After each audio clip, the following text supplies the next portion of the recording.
Greece has not recognized the results of the rigged elections of July 28, 2024, and has always supported initiatives aimed at achieving a democratic solution for Venezuela.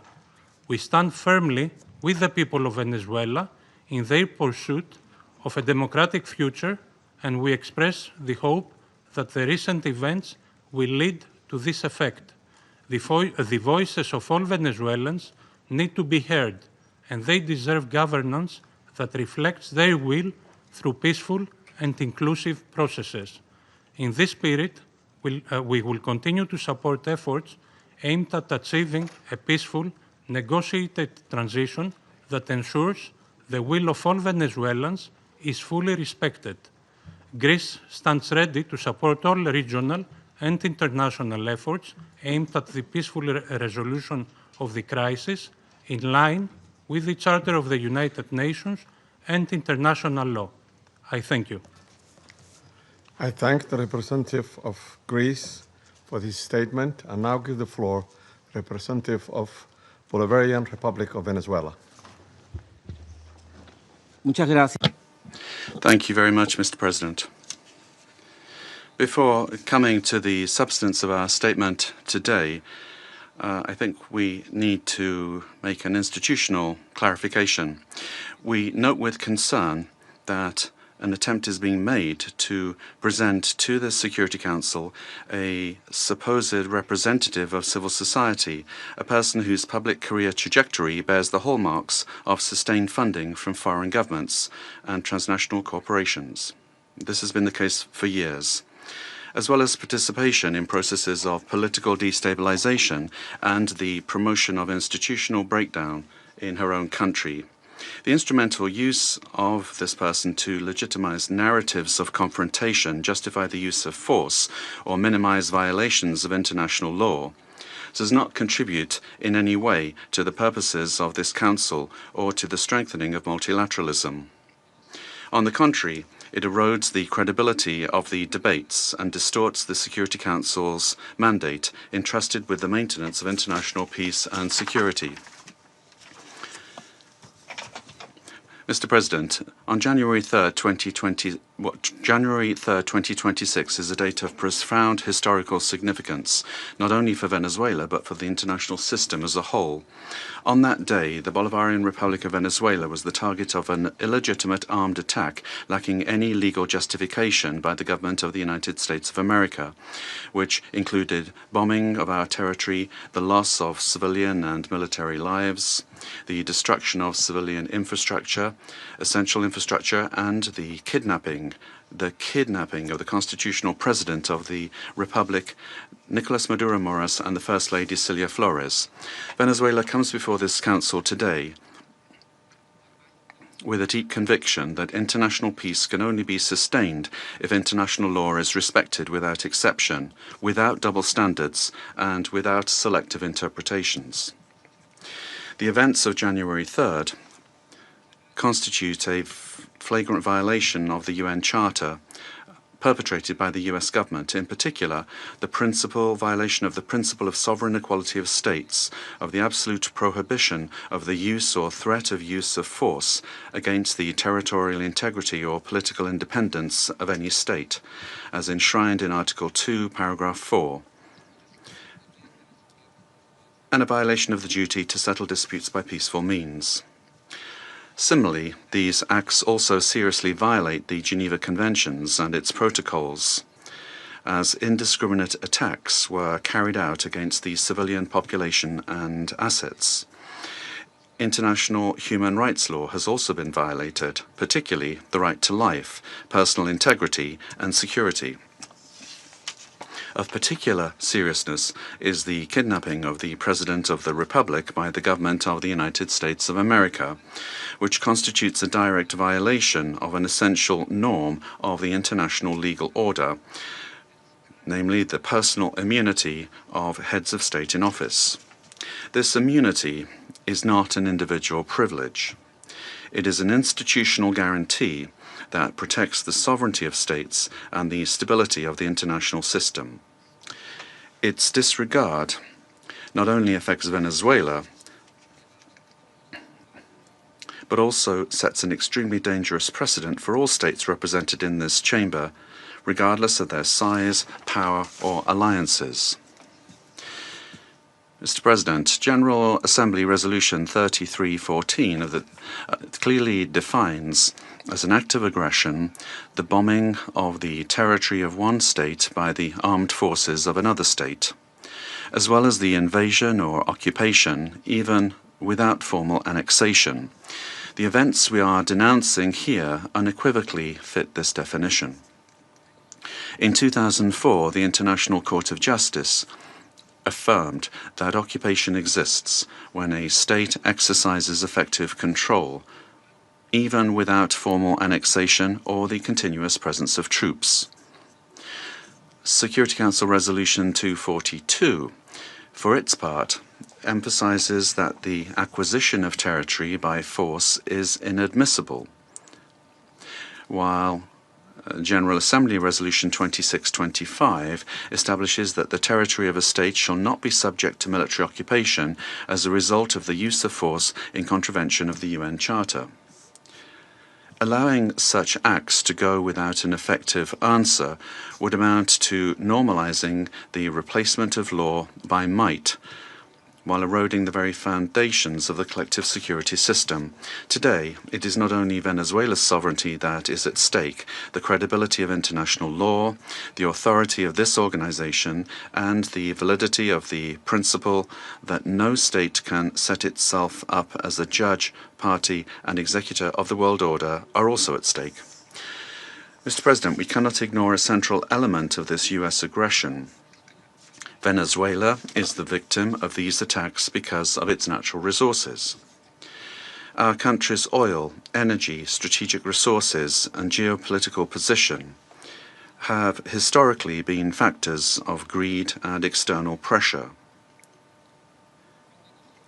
When force is used to control resources, impose governments, or redesign states, we are faced with a logic that harks back to the worst practices of colonialism and neocolonialism. Accepting such a logic would mean to open the door to a deeply unstable world in which countries with greater military capacities can decide by force the political and economic destinies of other states. This scenario not only threatens Venezuela, it threatens international peace and security as a whole. If the kidnapping of a head of state, the bombing of a sovereign country, and the open threat of further armed action are tolerated or downplayed, the message sent to the world is a devastating one, namely that the law is optional and that force is the true arbiter of international relations. Venezuela firmly believes in diplomacy, dialogue, and peaceful coexistence among nations. That has always been our historical position, and it remains so today, even in the face of an aggression of this magnitude. It is precisely that commitment to peace, the one that was violated on the 3rd of January. Therefore, Venezuela urges this Security Council to fully assume its responsibility and to act in accordance with the mandate conferred upon it by the Charter of the United Nations. In that regard, we request, A, that the government of the United States of America be demanded to fully respect the immunities of President Nicolás Maduro and First Lady Celia Flores, as well as their immediate release and safe return to Venezuela. 2, that the use of force against the Bolivarian Republic of Venezuela be clearly and unequivocally condemned. Thirdly, that the principle of non-acquisition of territory or resources by force be reaffirmed. And 4, that measures aimed at de-escalation, the protection of the civilian population, and the restoration of international law be adopted. Mr. President, in spite of the seriousness of the events, Venezuela would like to inform this body and the international community that its institutions are functioning normally, that constitutional order has been preserved, and that the state exercises effective control over all of its territory. In accordance with our Constitution, Executive Vice President Delcy Rodriguez is being sworn in as acting President of the Republic, thereby guaranteeing institutional continuity, stability, and internal peace. We wish to convey a message of serenity, confidence, and hope to the Venezuelan people. Venezuela is a nation that believes in peace, work, and dignity. Our commitment is to diplomacy and law, and the law is firm and unwavering. We defend our sovereignty without renouncing our values. We bet on dialogue without accepting imposition. We believe in a future of coexistence, development, and mutual respect among nations. We trust that this Security Council will rise to the historic moment facing humanity and choose the path of legality, collective responsibility, and peace. Thank you very much, Mr. President. I thank the representative of the Bolivarian Republic of Venezuela and now give the floor to the representative of Argentina. Buenos días. Good morning, and thank you very much, Mr. President. Mr. President, the government of the Argentine Republic values the decision and determination demonstrated by the President of the United States of America and by his government in the recent actions taken in Venezuela that resulted in the capture of the dictator Nicolás Maduro, leader of the Cartel of the Suns, declared a terrorist organization by Argentina in 2025, the same year in which Argentina also declared the Tren de Aragua a terrorist organization. The Argentine Republic trusts that these events represent a decisive step forward against narco-terrorism that affects the region, and at the same time open a stage that will allow the Venezuelan people to fully recover democracy, the rule of law, and respect for human rights, in accordance with the principles of international law, and put an end to the oppression exercised for years by the authoritarian regime that plunged the Venezuelan people into poverty and forced 8 million Venezuelans to have to flee their country. Mr. President, the illegitimate regime of Nicolás Maduro has not only constituted a direct threat to Venezuelan citizens through the systematic violation of human rights, the appropriation of the country's resources, and the destruction of democratic institutions, but also to the entire region by leading and exporting its networks of drug trafficking and organized crime. Since the inauguration of President Javier Milei, Argentina has been clear and consistent in its position regarding this situation. We have unequivocally denounced the lack of freedoms and the serious human rights violations, and we have actively contributed with the determination and responsibility to international efforts aimed at the return of democracy in Venezuela. In March 2024, when others opted for inaction or ambiguity, Argentina granted diplomatic asylum to 6 Venezuelan opposition leaders, assuming an enormous challenge for our representation in Caracas.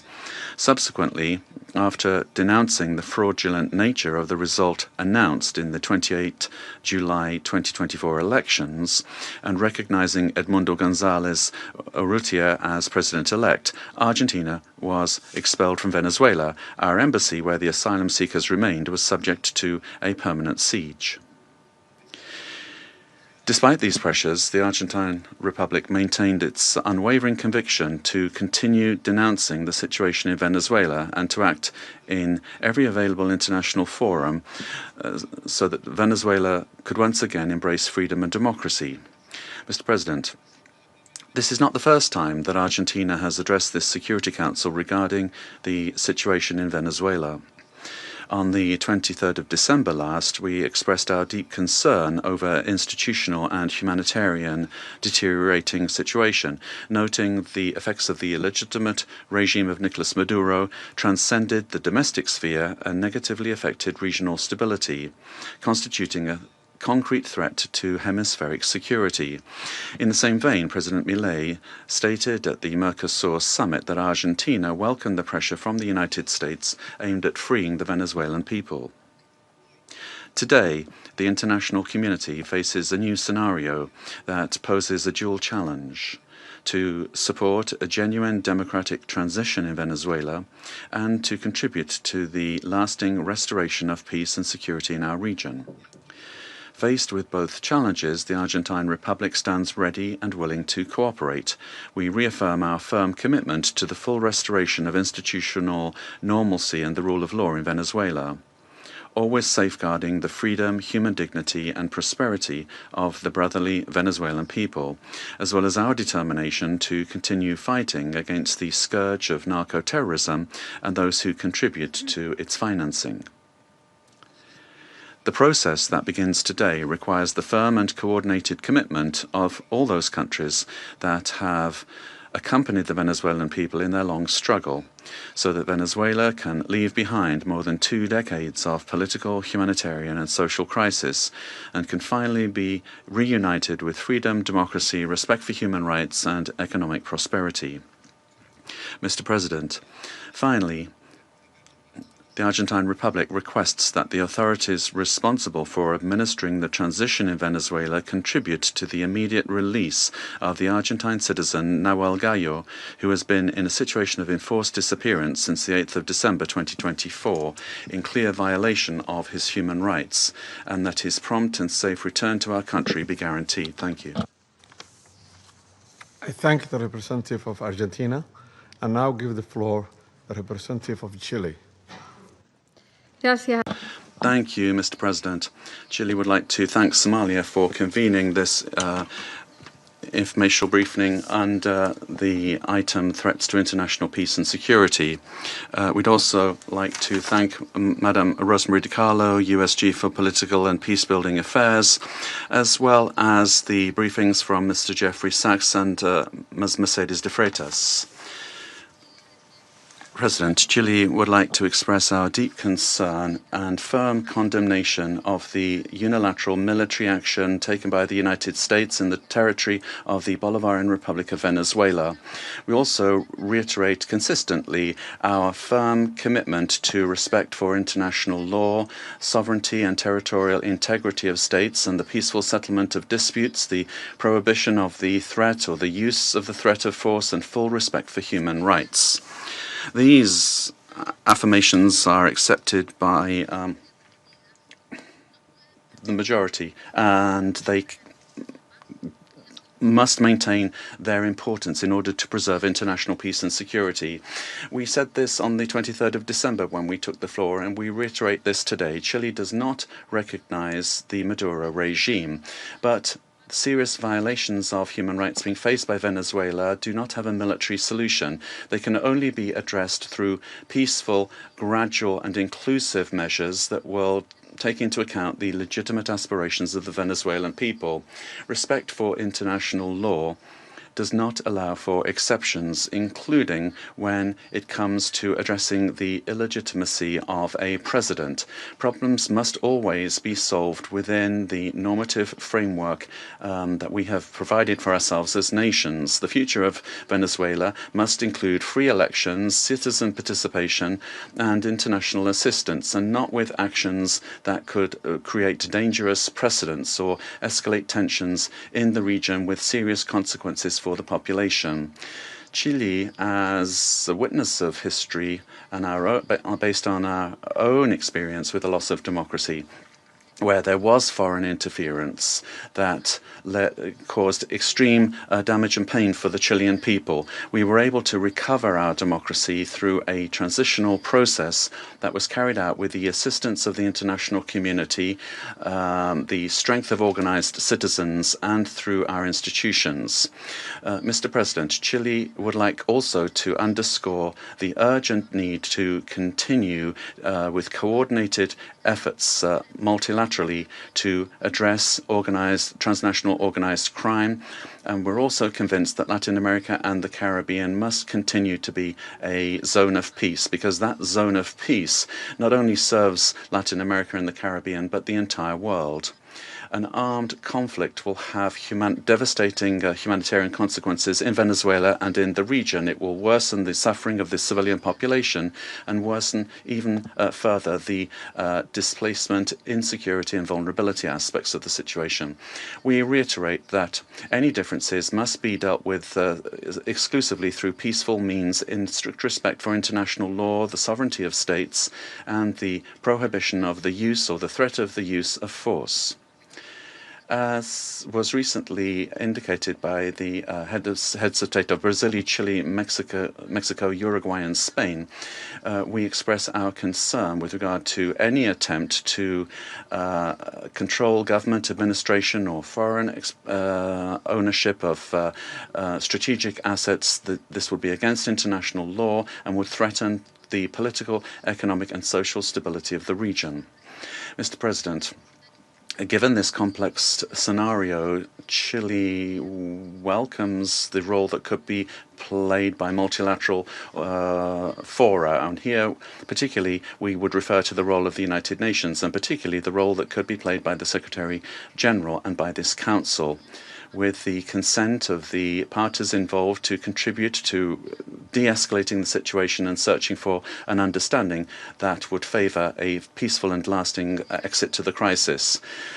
Prudent leadership and experience of our organization, as well as the regional organizations and mechanisms, could be very relevant to avoid a further worsening of the situation and to keep open the channels of communication. Chile reiterates its preparedness to support constructive initiatives that will point in this direction and work together with countries of the region and with the international community for stability and mutual understanding and respect for the principles that underpin this organization. Thank you. I thank the representative of Chile for the statement and now give the floor to the representatives of Brazil. Mr. President, we'd like to thank Somalia for convening this emergency session of the Security Council. Brazil categorically and firmly rejects the armed intervention in Venezuelan territory in flagrant violation of the Charter of the United Nations and of international law. The bombings on Venezuelan territory and the capture of its president cross an unacceptable line. These acts constitute a very serious affront to the sovereignty of Venezuela and set an extremely dangerous precedent for the entire international community. The Charter of the United Nations establishes as a pillar of the international order the prohibition of the use of force against the territorial integrity or political independence of any state, except in the circumstances strictly provided for therein. The acceptance of actions of this nature would inexorably lead to a scenario marked by violence, disorder, and the erosion of multilateralism, to the detriment of international law and institutions. The effects of the weakening of international governance and cooperation mechanisms are already evident. The record number since the Second World War of 61 active armed conflicts, the unprecedented figure of 117 million people in situations of humanitarian disaster around the world, reflecting the increase in wars, displacement, and crimes against humanity, such as the genocide in Gaza, and the global increase in military spending, which is approaching the historical mark of $2.7 trillion. As Brazil has reiterated on numerous occasions, the norms that govern coexistence among states are mandatory and universal. They do not admit exceptions based on ideological, geopolitical, political, economic, or any other kind of interests or projects. They do not admit that the exploitation of natural or economic resources justifies the use of force or the illegal change of a government. The multipolar world of the 21st century, which promotes peace and prosperity, must not be confused with spheres of influence. We cannot accept the argument that the end justifies the means. This reasoning lacks legitimacy and opens the possibility of granting the strongest the right to define what is just or unjust, what is right or wrong, and even to ignore national sovereignties, imposing the decisions to be taken by the weakest. Latin America and the Caribbean have made peace a conscious, lasting, and irreversible choice. The resort to force in our region evokes chapters of history that we believed we'd left behind us and endangers the collective effort to preserve the region as a zone of peace and cooperation, free of armed conflicts, respectful of international law and the principle of non-intervention. Armed interventions in the past have had profoundly negative and lasting consequences. Contrary to freedom and democracy, those interventions produced authoritarian regimes and serious violations of human rights, leaving as a lamentable result thousands of dead, political prisoners, tortured persons and disappeared persons whose families still today search for their loved ones as well as justice and reparation. For the first time in South America, a profoundly alarming event has occurred. An external armed aggression with the deployment of troops and bombings in a neighboring country contiguous with Brazil, with which we share more than 2,000 kilometers of border. Mr. President, South America is a zone of peace. I insist upon that. We have upheld and will uphold with full determination peace and non-intervention in our region. Furthermore, Brazil does not believe that the solution to the situation in Venezuela lies in the creation of protectorates in the country, but rather in solutions that respect the self-determination of the Venezuelan people within the framework of its constitution. The events of January 3rd transcend the regional sphere. The attack on the sovereignty of any country, regardless of the direction of its government, affects the entire international community. This and other cases of armed intervention against the sovereignty of a country, its territorial integrity, or its institutions must be vehemently condemned. It is up to this Council to assume its responsibility and react with determination, clarity, and obedience to international law in order to prevent the law of force from prevailing over the force of law. Brazil trusts that the future of Venezuela will be built by the Venezuelan people through dialogue, without external interference, and within the framework of international law. Thank you. For Brazil, for the statement, and now give the floor to the representative of Mexico. Señor Presidente. Mr. President, thank you for having convened this emergency meeting of the Council. The government of Mexico has already made its position clear with regard to our condemnation of the military aggression of January 3rd against targets in the territory of Venezuela, in clear violation of Article 2 of the Charter of the United Nations. These actions must not be allowed, as they constitute a severe blow to the Charter and to multilateralism. Mexico would like to clarify the following points. 4 points. Number 1, the prohibition of the threat or the use of force against the sovereignty, territorial integrity, or political independence of any state is the foundation of international law, regardless of the country or the government involved. 2, rhetoric pointing towards the escalation or expansion of military actions, including to other countries in our region, threatens regional stability.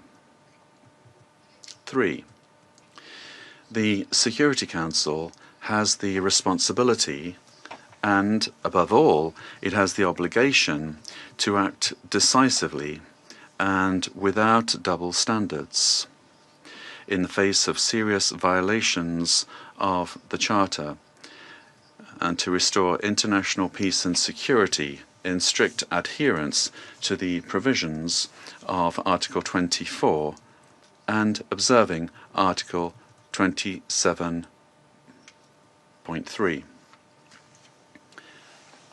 before. It is for sovereign peoples to decide their destiny and to find peaceful, democratic, and negotiated solutions to their political differences within a framework of unrestricted respect for human rights.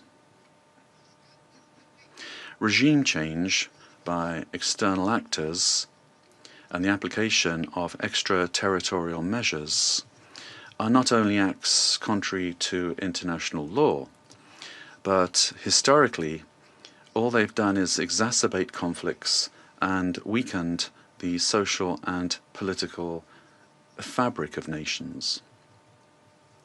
Mr. President, esteemed colleagues,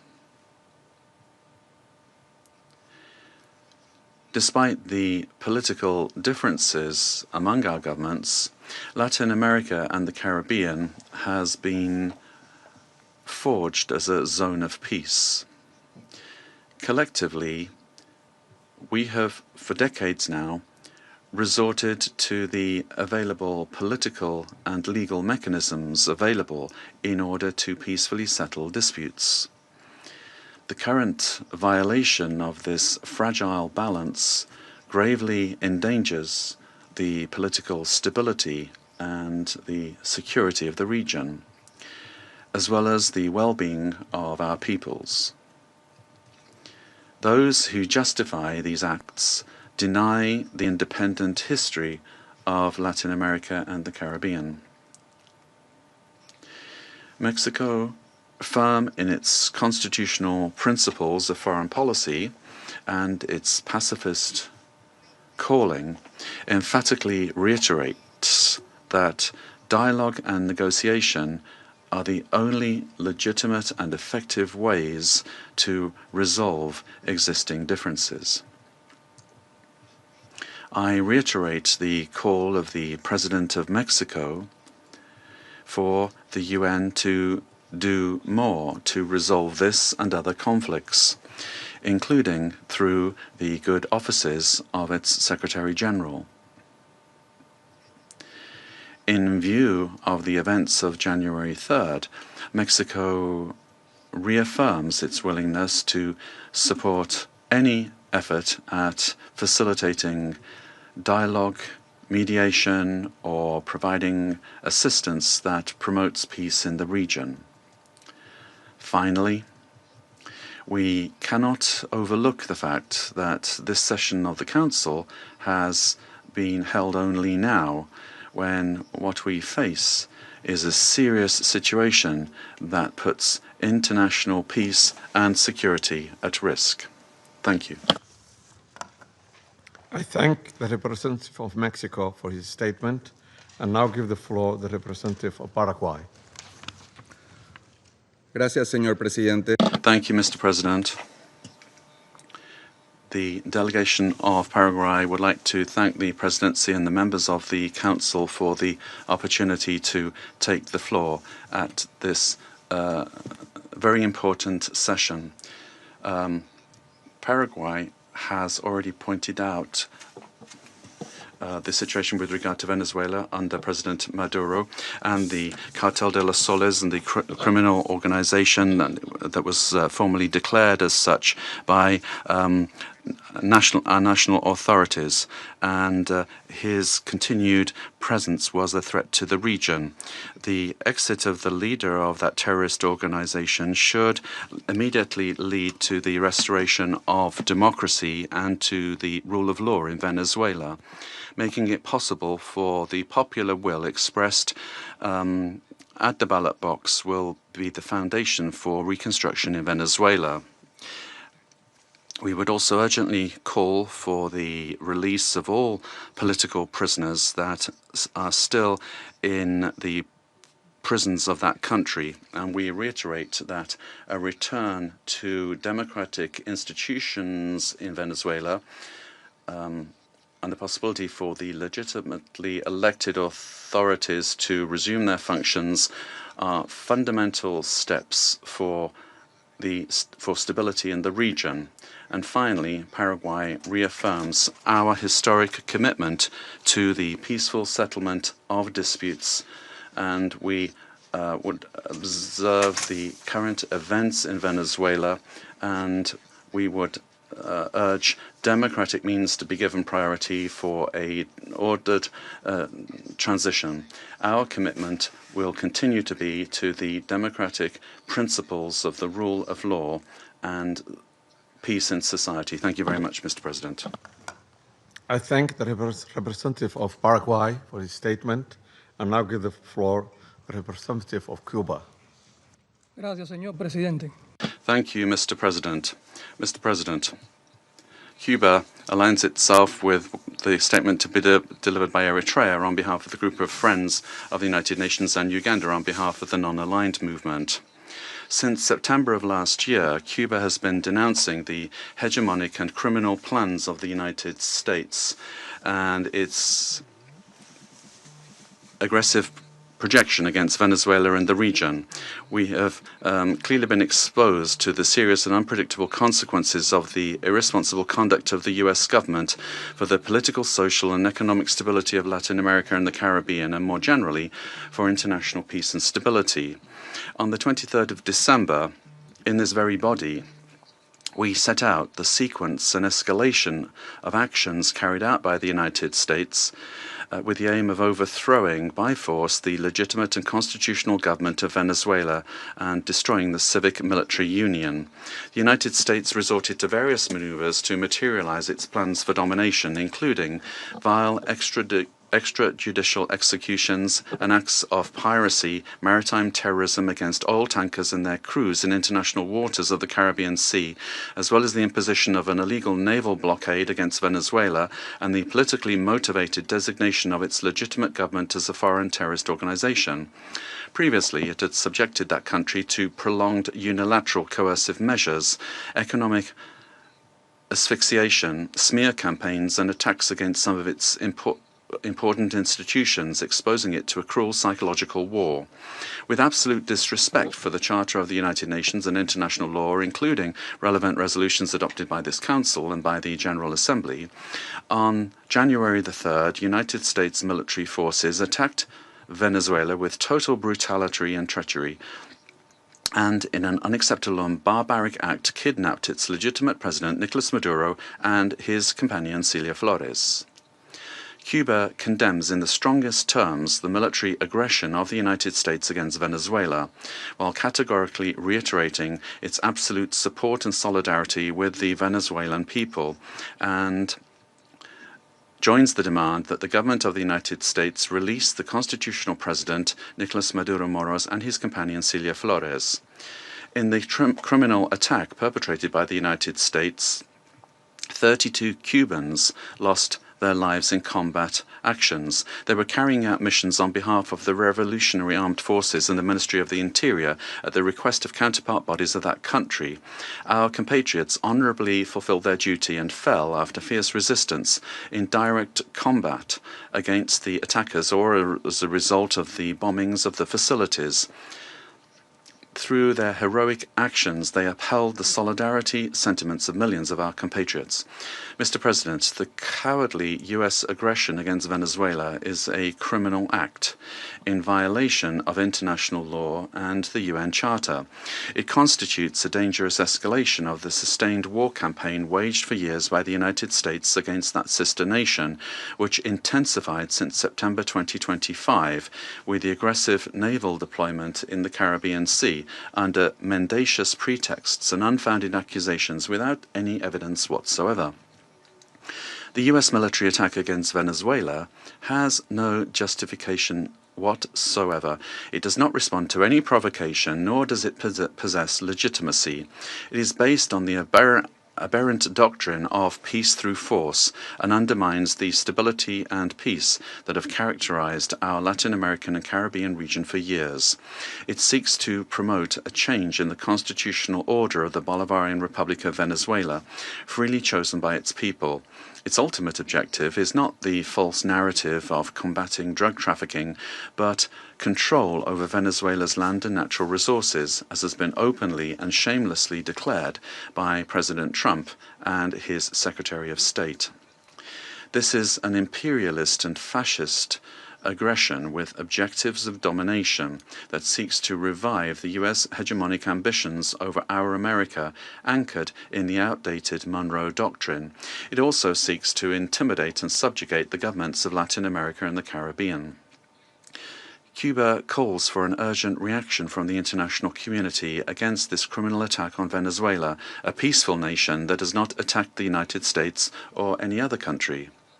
We call on all governments, parliaments, social movements, and peoples of the world to condemn the US military aggression against Venezuela and to confront this act of state terrorism that threatens international peace and security and seeks to impose a new doctrine of US imperialist domination in Latin America and the Caribbean and in the world. Mr. President, the recent statements about imperialist plans to steer Venezuela toward a supposed safe, appropriate and prudent transition are totally unacceptable. In the US vision of domination, this means imposing a puppet government functional to its predatory goals, particularly unrestricted access to and plundering of natural resources that, by right, belong to the Venezuelan people. Determining the destiny of Venezuela is an exclusive right of its people, without external interference. If the US government, lacking any moral authority whatsoever, truly cared about the peace, freedom and justice of Venezuelan men and women, it would not have bombed that territory with absolute disregard for the lives, sovereignty and territorial integrity of that nation. I conclude by reaffirming our unwavering adherence to the proclamation of Latin America and the Caribbean as a zone of peace, and by calling for action with the firmness and determination that current circumstances demand, always in defense of international law and of a future of peace for all the peoples of our America and of the world. Thank you. I thank the representative of Cuba for the statement and now give the floor to the representative of Nicaragua. Muchas gracias. Thank you very much, Mr. President. Latin America and the Caribbean is a zone of peace, declared by the Community of Latin American and Caribbean States, CELAC, on behalf of all of the peoples and governments of our region. This zone of peace must be fully respected by all governments of the world without exception, and in particular by the members of this Security Council responsible for international peace and security. This decision, these desires and aspirations of our peoples, are a noble contribution to world peace, to international law, and to the United Nations Charter.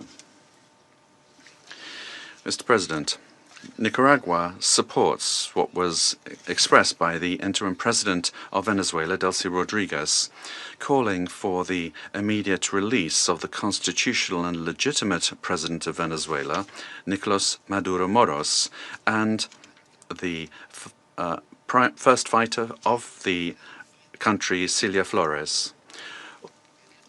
All member states of the United Nations have the duty to respect international law, the spirit, the purposes and principles of the United Nations Charter, the right to sovereignty, self-determination, territorial integrity of states, non-interference, and peaceful coexistence.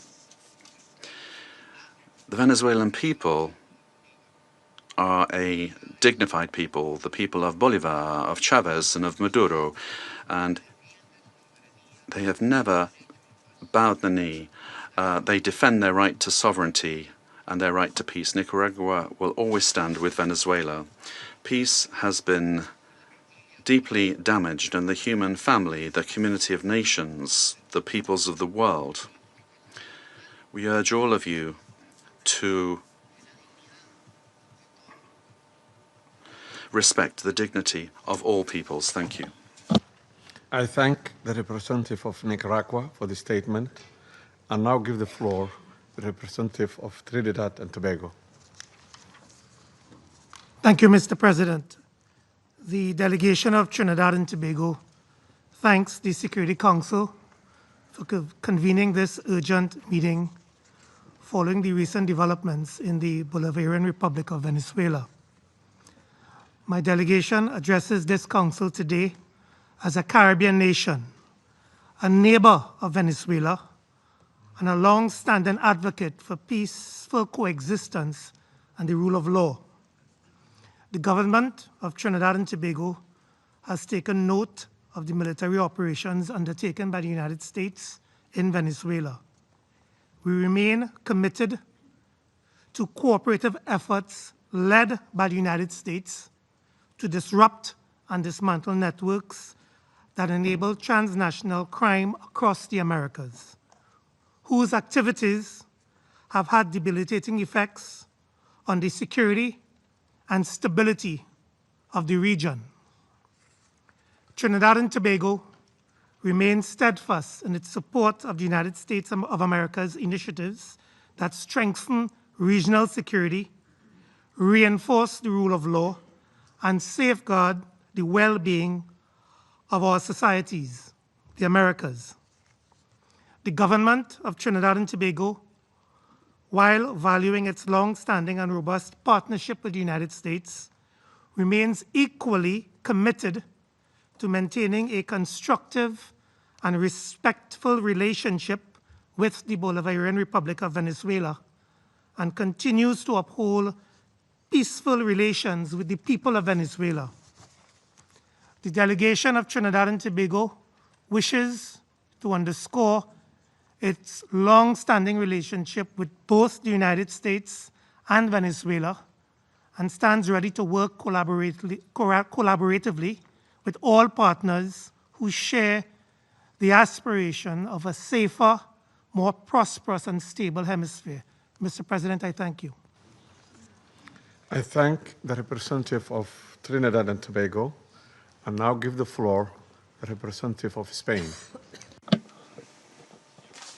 Mr. President, at the outset, allow me to congratulate you on assuming the monthly presidency of the United Nations Security Council and wish you every success in the discharge of your duties.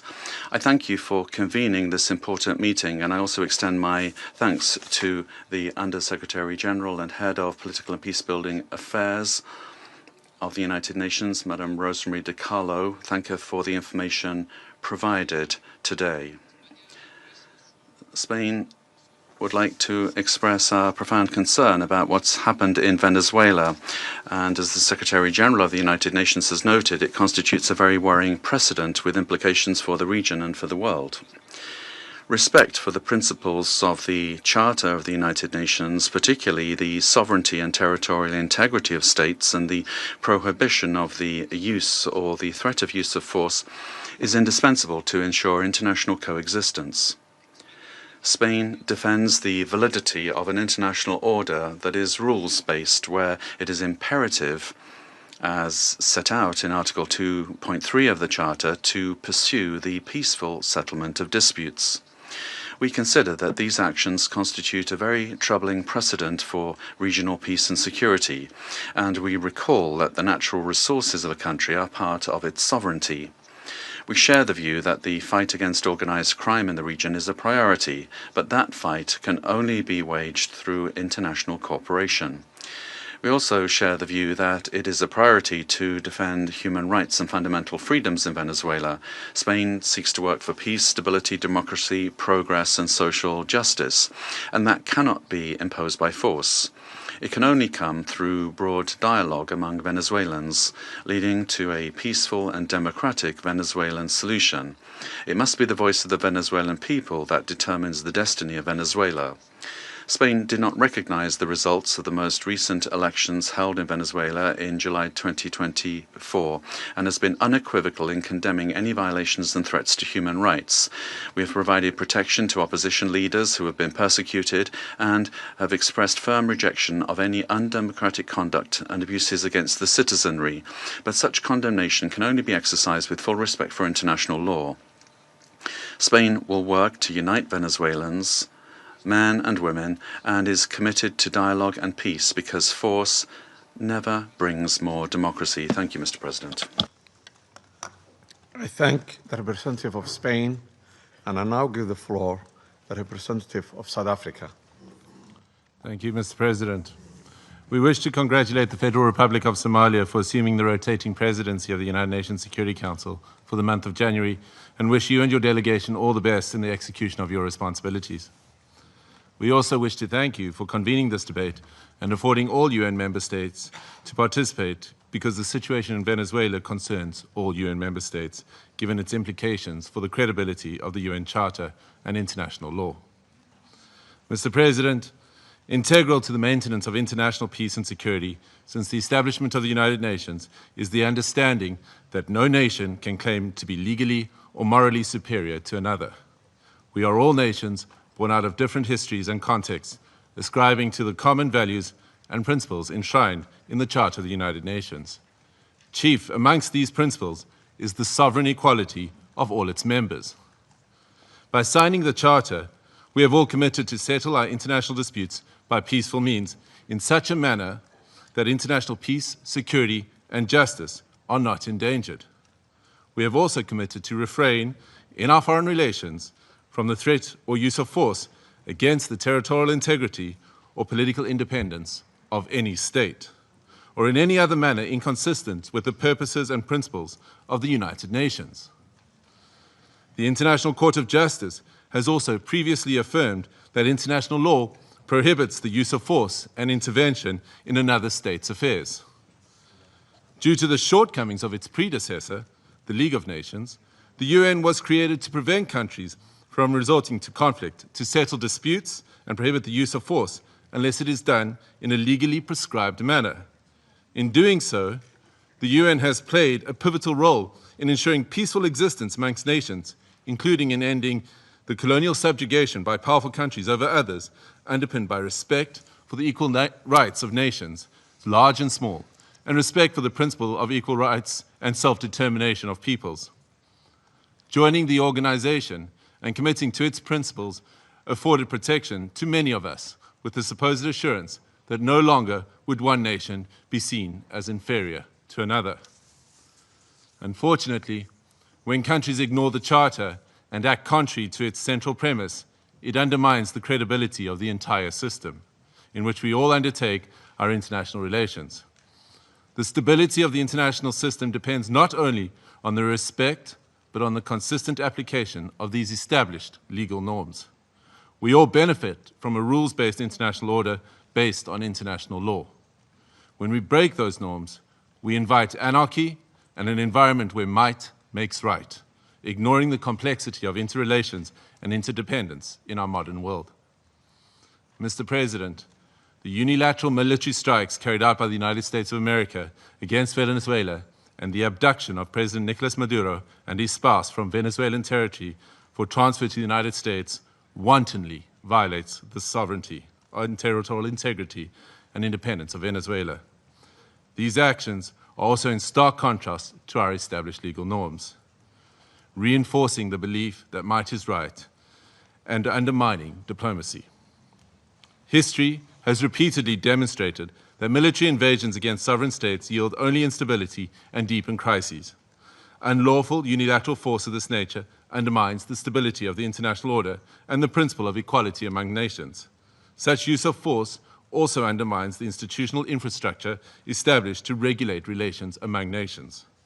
We have seen examples of these in Libya, Iraq, and countless cases in Africa where foreign interventions and interference create security crises and undermine national governance institutions cultivated through nuanced and complex national contexts.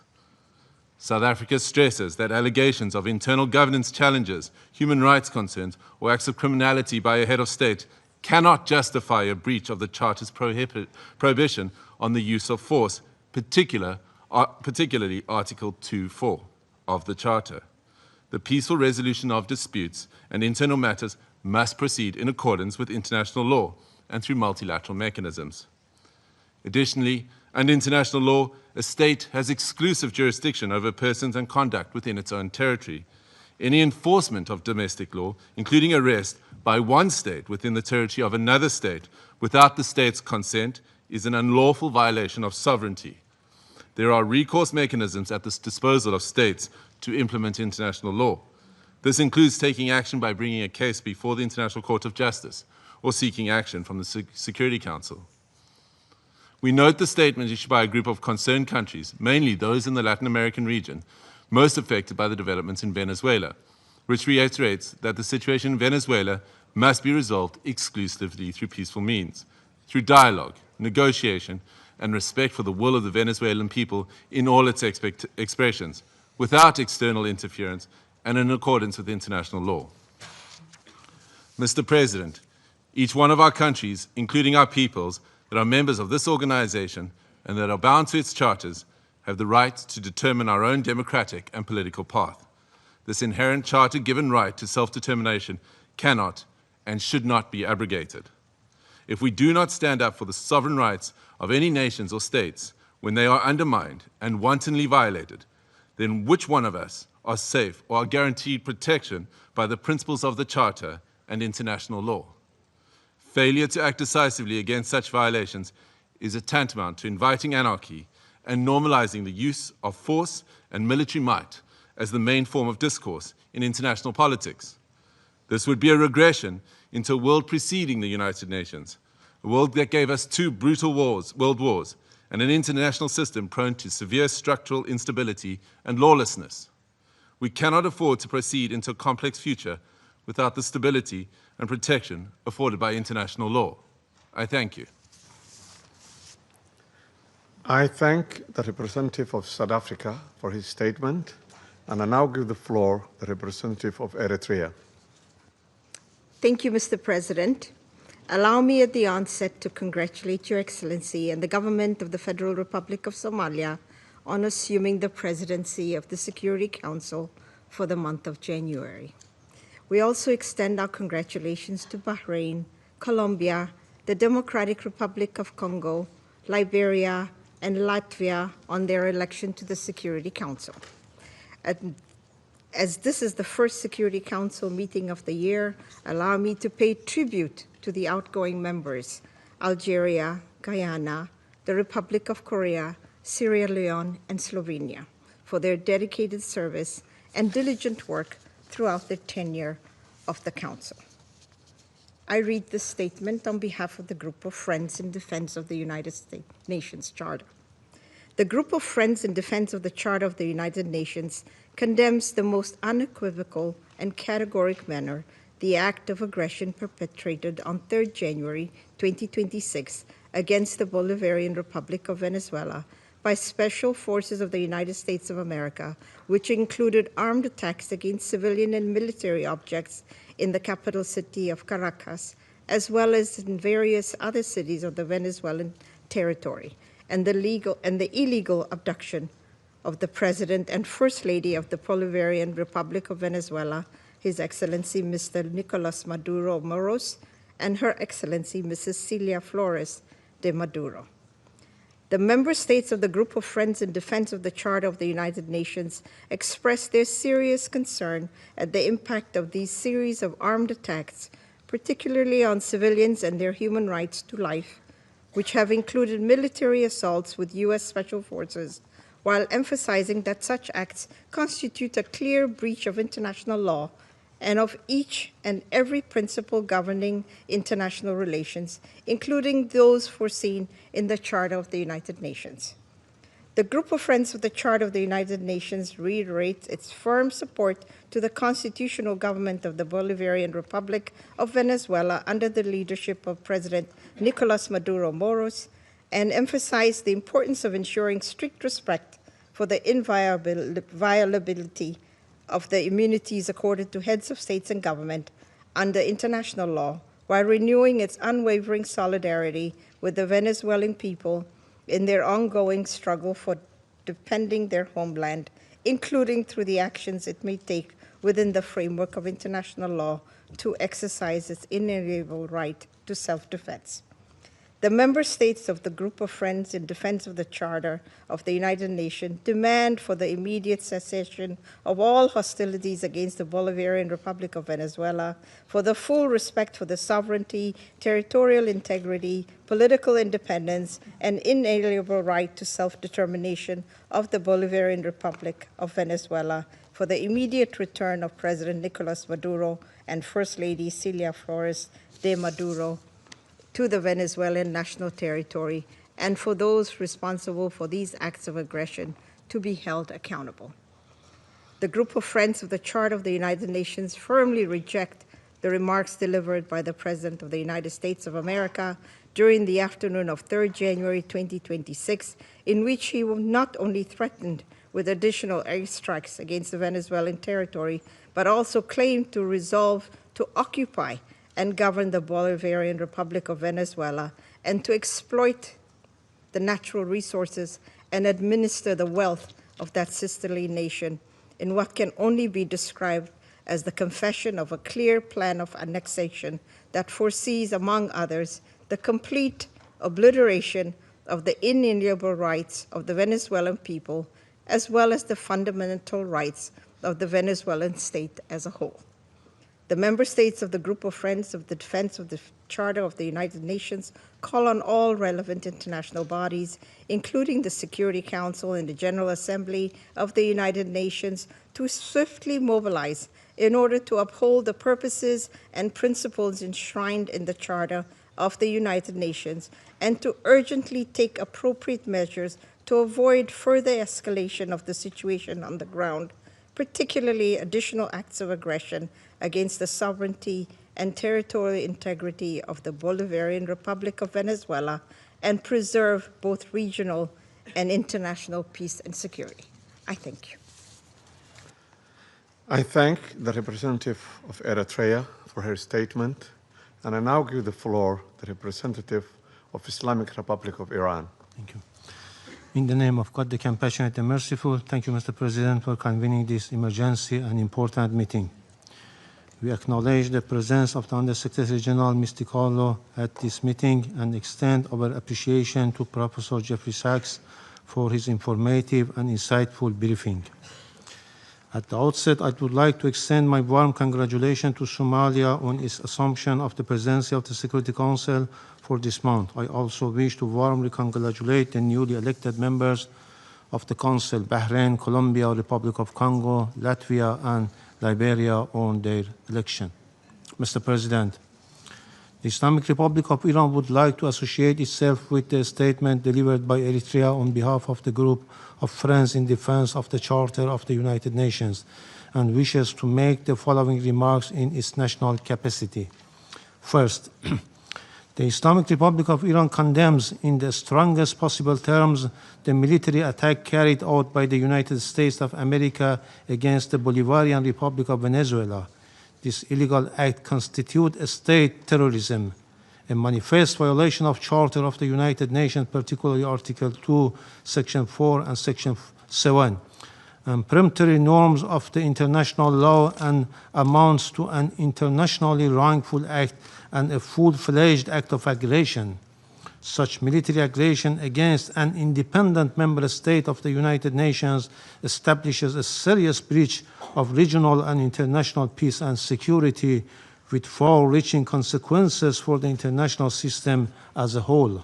Second, the abduction of democratically elected president and the First Lady of the Bolivarian Republic of Venezuela by the United States constitute a flagrant violation of customary international law, including the principles of the inviolability of the immunities accorded to the heads of a state and government under international law, and represent a grave assault on the sovereign equality of states.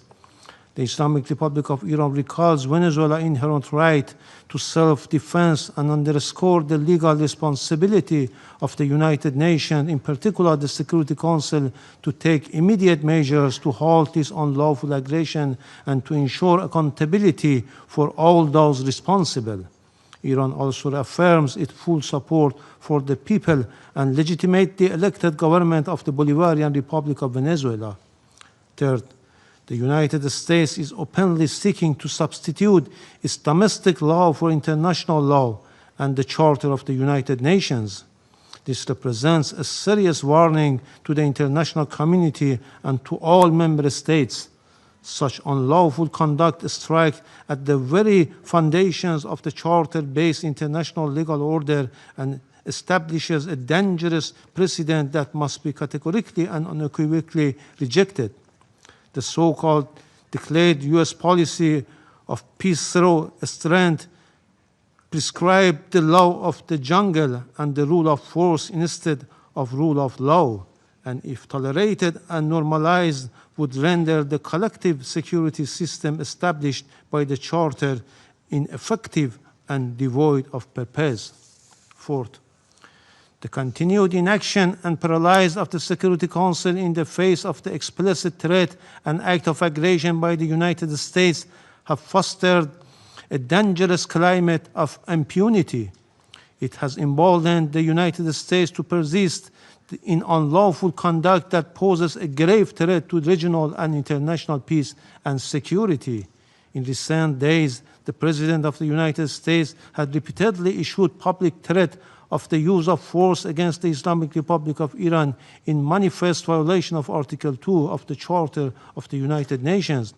At the same time, the United States is shedding crocodile tears for the Iranian people and hypocritically claims to support them while maintaining a well-documented record of intervention, the use of force, and the imposition of unlawful unilateral coercive measures against Iran. This includes its direct political, military, and operational support and involvement for Israeli regime unlawful joint war of aggression against Iran between 13 and 24 June 2025, which resulted in loss of civilian life, attacks on civilian infrastructure, and serious violations of fundamental human rights of the Iranian people. Iran reaffirms its inherent right to defend its sovereignty, territorial integrity, and national security, and to protect its people against any foreign interference. The United States of America will bear full responsibility for consequences arising from its unlawful threats and any ensuing escalation. Finally, we unequivocally reject the baseless allegation and unwarranted reference made to Iran by the representative of the United States at this meeting. The facts on the ground are clear, speak loudly for themselves, and cannot be concealed by political rhetoric or manufactured narrative. I thank you. I thank the representative of Islamic Republic of Iran and now give the floor to the representative of Uganda. Thank you, Mr. President. I have the honor to deliver this statement on behalf of the Non-Aligned Movement, NAM, representing 121 member states united by the shared principle of respect for the sovereignty and territorial integrity of all nations. The Coordinating Bureau of the Non-Aligned Movement, NAM, categorically condemns the act of aggression perpetuated by the United States of America against the Bolivian Republic of Venezuela since the early hours of 3rd January 2026, which included armed attacks against civilian and military locations in the capital city of Caracas, as well as